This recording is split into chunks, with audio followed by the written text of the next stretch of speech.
What's up, gamers? I'm your host, Cobra, and welcome to the Free Roll.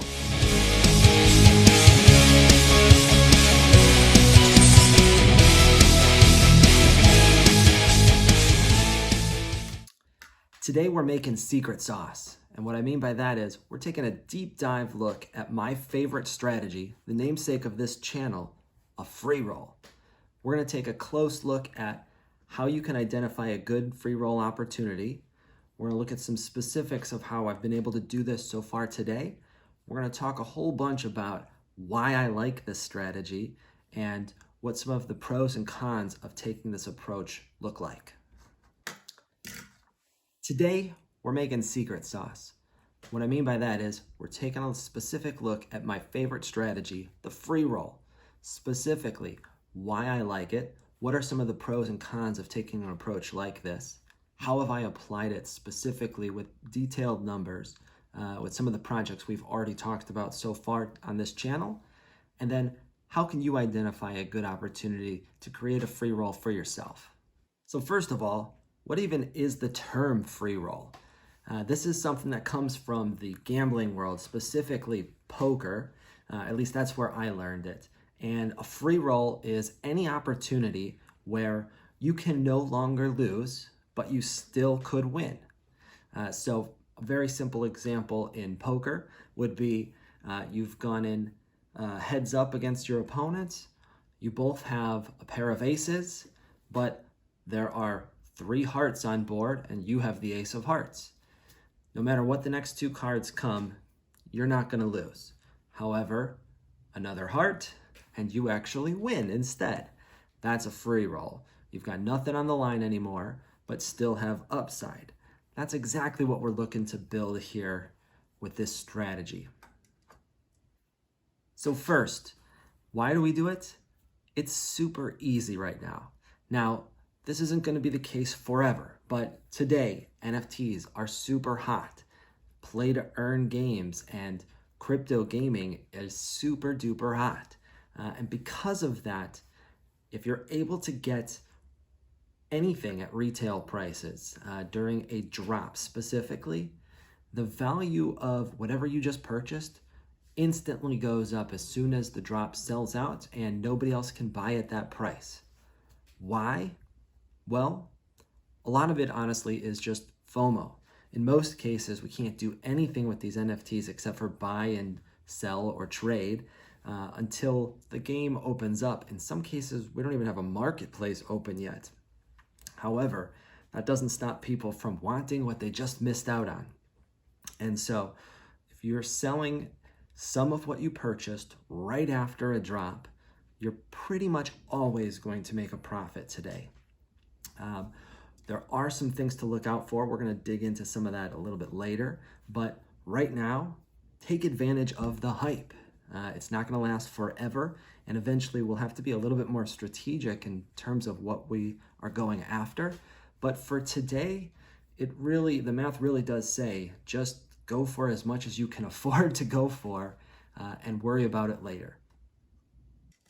The flip side to this strategy, though, is you absolutely have to avoid doing what the people we're selling to are doing, and that is chasing the FOMO or chasing the hype. The reality is sometimes you're going to miss out. Sometimes you're going to not miss out, but not get as much as you wanted to, or you're just going to be so excited because you've made money right away. Avoid going into the secondary market and paying a higher price unless you really have been paying attention to the project, really understand what you're purchasing, and understand why you think it's going to continue to go up in value. The reality is, after the secondary market takes hold, it's difficult to predict what's going to happen. So I like to play it safe, especially early on. Cash out what you can, what makes sense, so that you can create that free roll, but don't go buying extra things. We will talk about a spot where I made that mistake a couple of weeks ago. Is a small one, but something for us to learn on. Now, besides just getting your money back, there's a second really important factor to why I love the free roll strategy, and that is specifically staying liquid for the next opportunity. Now, what does that mean? Well, these projects are popping up faster than we can keep track of. I like to think I spend most of the day thinking about and researching play to earn games and what's coming next. I'm also talking and interacting with people who are doing exactly the same type of research as well. And even still, every day something sneaks up on me that I didn't look at or consider at all. Now, I'm not saying you should ape into those projects and just buy everything you can, but there's going to be times when you might want to. Maybe someone you trust says that they have a good feeling about it, and you're willing to jump in based on just a little bit of information. Or maybe you're doing last minute research to figure out if it's something that you want to go for. The key is you need to have cryptocurrency available and ready to spend on that project. Otherwise, you're going to get gobbled up by fees. Even if you can afford to swipe that credit card and buy another $500 worth of Ethereum every single day, that's going to add up quickly. And each time you do that, you're paying fees all over the place. And that's eating into your margins. If you can keep a balance in crypto, specifically for purchasing, you're going to avoid a lot of those fees. Not all of them, but you avoid a whole bunch. And you avoid having to potentially sell something that you weren't prepared to sell, or that you weren't prepared to sell for so cheap, in order to get the funds to buy into something else. We want to avoid that type of decision making wherever we can. And in my case, and I suspect many of your cases as well, we've got a limited budget to work with here, right? We're grinding this out, trying to build up to a big stack. But for today, keeping an extra $300-400 available for the next purchase is always a good thing. So we don't want to hold for too long, especially our initial buy-in, if we're able to get that back out. So there's a couple of things about the quote-unquote hype cycle that these projects go through that are both predictable, and a couple of other things that are very unpredictable. First, the predictable part. We can tell which projects have a lot of hype going in and which projects are very likely going to sell out quickly and have a good flip opportunity immediately after the original sale. What is very difficult to predict is what happens after that, especially because in most cases, we're talking about games and projects that are just entering development, right? A lot of times the first sale is a bit of a Kickstarter as well, right? That's providing the projects the funding that they need to go out and hire developers to start actually putting code together to build a game out or put a game together. And when that's the case, you can expect that there's going to be several weeks, if not several months, of little news, few updates, and quite frankly, the hype dying. Now, none of that is a problem. However, if you're expecting to sell an asset that you purchased a month ago while we are still a month away from another update, and nobody's really thinking about that project at that particular time, you're probably gonna have to sell it for less than you wanted to. It's probably going to take you longer to move it than you wanted to. And overall, it's a difficult strategy to capitalize on. That's not always the case, right? Sometimes there is unexpected news, a positive update, a big influencer taking a closer look at the project, but it's hard to time surprises, right? So we don't want to mess with that part at all. Sometimes you're going to wait several months before there's another buying or selling opportunity. So we want to strike while the iron is hot, and the free roll strategy allows us to do that and then kind of forget about it. If we get a positive update that provides another selling opportunity, we can still, of course, take it, but we're not sitting there hoping for something like that to happen so that we can then get out from underneath an asset that maybe we paid a little too much for or have changed our mind on. Next, let's dive into 3 out of the 4 projects we covered in our last video and take a specific look at the numbers in terms of how we created a free roll for that project. I'm looking at these three specifically because we took three different approaches that can be applied to all sorts of different projects. I want to give you a couple of different examples and why I like or don't like each one. First, Guild of Guardians. This one's very simple.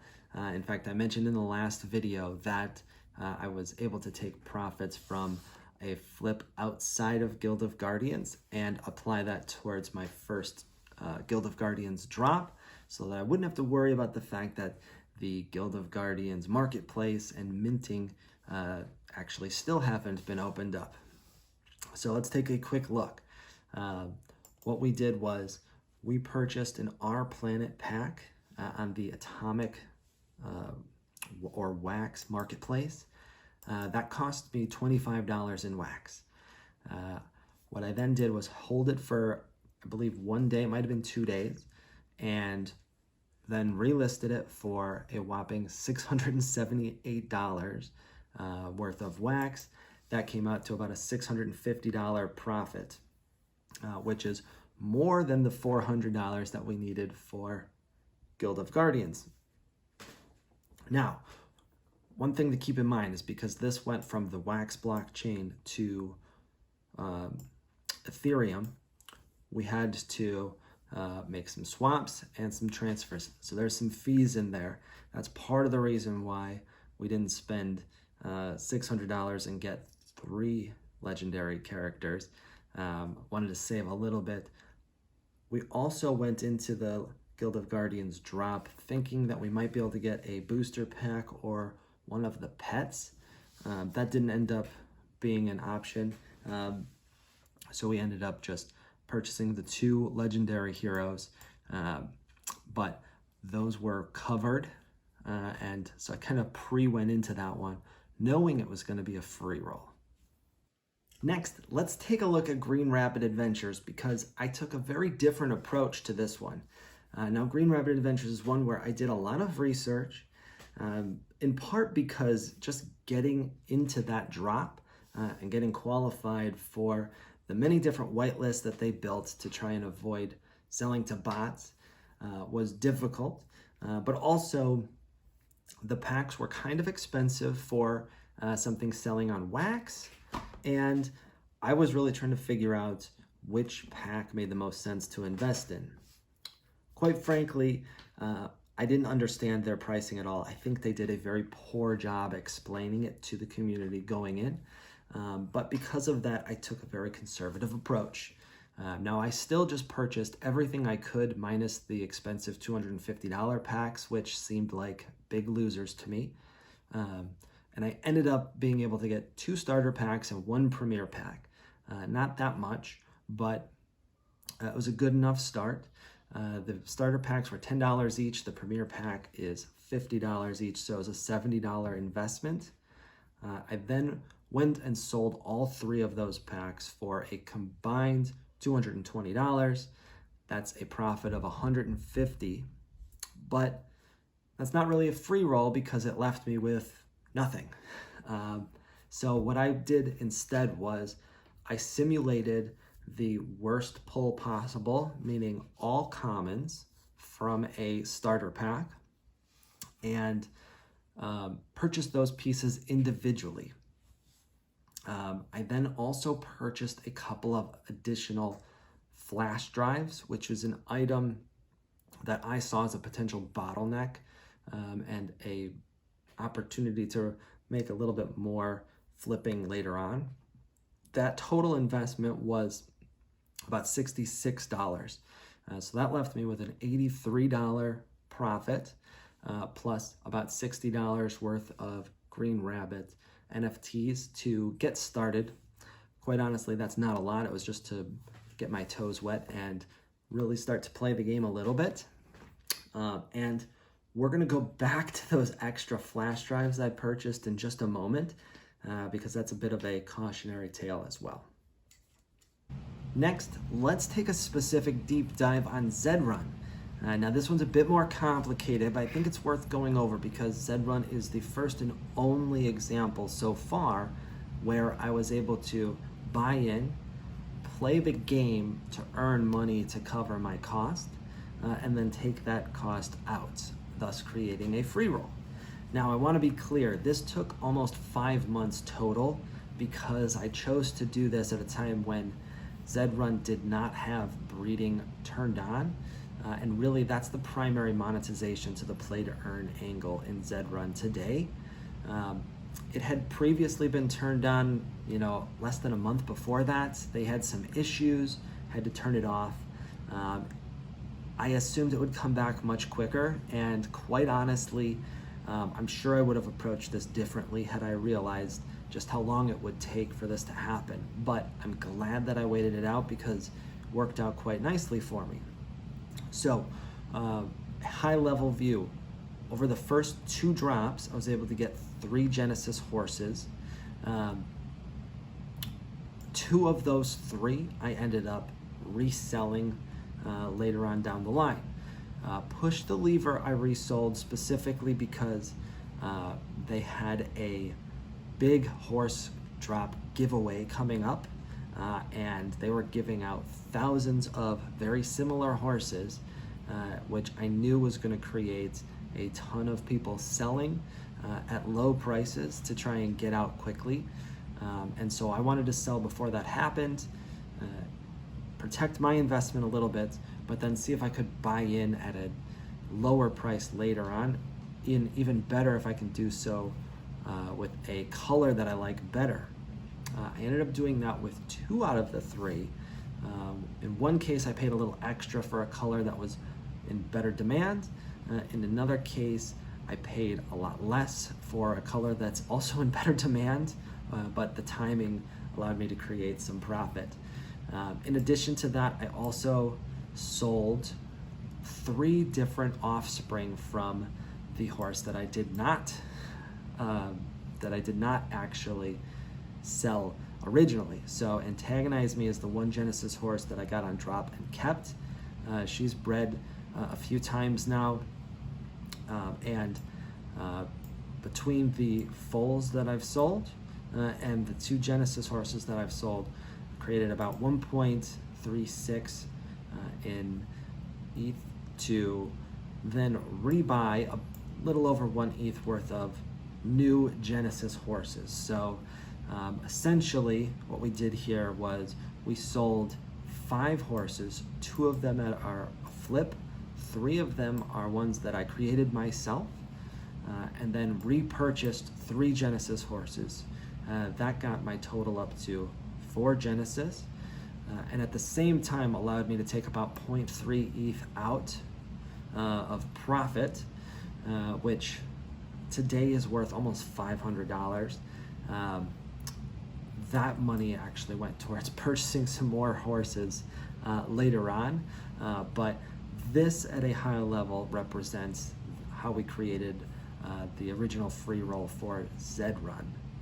What's exciting is that now that this is paid for, we're going to be printing money every month with this project. Hopefully the prices will stay where they're at, if not go up. Even if they go down, I've already covered the cost of all of my assets. We're seeing that the prices of those Genesis horses continue to rise, and so far the legendary horses that I'm breeding and trying to sell have held relatively stable as the game continues to grow. Now, if you've been following along, you've probably noticed that so far just about everything Cobra has told you about has worked, and that's true. However, there have been plenty of mistakes along the way, and I want to highlight one of them that I think we can all learn a lesson from. I mentioned earlier that with Green Rabbit Adventures, I sold out all of my packs and then repurchased the individual pieces that I could have gotten had I opened one of the starter packs. Now, because I'd also done some research, I knew that the flash drives would be a bottleneck for any Green Rabbit players, and I wanted to grab a few extra ones because I thought I might be able to resell them at a bigger profit later on down the line. Now, I ended up doing that. I purchased 3 extras. However, I made a mistake. I got busy during the day, and after the drop was over, when the market first opened up, that was the time to buy, before prices had been set and started to rise. Because I was busy, I didn't get to look at it for several hours, and by the time I had, the price had tripled where it had opened at. However, that didn't deter me. I purchased 3 of them anyways. It was about an extra 40 bucks. And that has turned out to be the all-time high, or at least very close to the all-time high that those pieces have sold for ever since. Now, long-term, I do still think that those could pay off, but the reality is I made a mistake here. I didn't follow my original plan, and then I let some FOMO or hype let me get sucked into purchasing them at a higher price. Triple. When does triple sound like a good price? So that was a mistake. I've since sold one off at a loss. I'm holding the other 2, and hopefully we'll be able to at least break even or sell them at a profit down the line. But the reality is, what could have been a $100 profit and free roll is now instead about a $60 profit and free roll, and opportunity to do better next time. All right, this all sounds great, but how can you do this yourself? So if you're interested in a project and you want to try and create a free roll opportunity for yourself, here's a handful of things that you can take a look at. First of all, read the white paper and the project's website. Get on their Discord, get on their Twitter, and ask a bunch of questions. The more you can understand about the project and the game that's coming within the project, the better informed you'll be for these drops, and the better informed you'll be in terms of what money you should spend up front in order to potentially create this free roll. As a general rule of thumb, the cheapest packs or the cheapest thing being sold at a drop is usually the most profitable from a margin standpoint, but is also usually the most difficult to get your hands on. However, if you're going in a little bit blind, that rule of thumb will often work out nicely for you. Buy a handful of the cheapest ones. Usually you can sell 1 or 2 of them and cover the cost of what you have left. Beyond that, start taking a look specifically at the secondary market for that project, if one exists. I'll give you an example with Our Planet. We talked about that one earlier. When their second rig pack drop was coming, I was able to look at the market and see they were already selling the small packs for $400, $500, $600, depending on the exact timing. They were going to resell them for $25 again. Now, because that was very cheap, the profit potential was very good. That was going to be the hardest pack to get your hands on, so you probably couldn't buy multiple. And in fact, that's what happened. I went in, I purchased one, and they were all gone. But I then sold that for a major markup and used it to pay for Guild of Guardians like we talked about prior. But that was super duper easy because I had researched the secondary market up front. Now, there's not always going to be a secondary market to research up front. So what can you do instead? Take a look at what kind of hype has been generated before the drop and how many people are talking about it. 2 or 3 very easy spots to look are check Twitter. How many people are following their official Twitter account? Check their Discord. How many people are in their official Discord? More specifically, how quickly are those 2 numbers growing? If they're doing a good job marketing their project, they should be seeing several hundred new people jumping into their Discord every single day. And then on top of that, are there any influencers talking about it?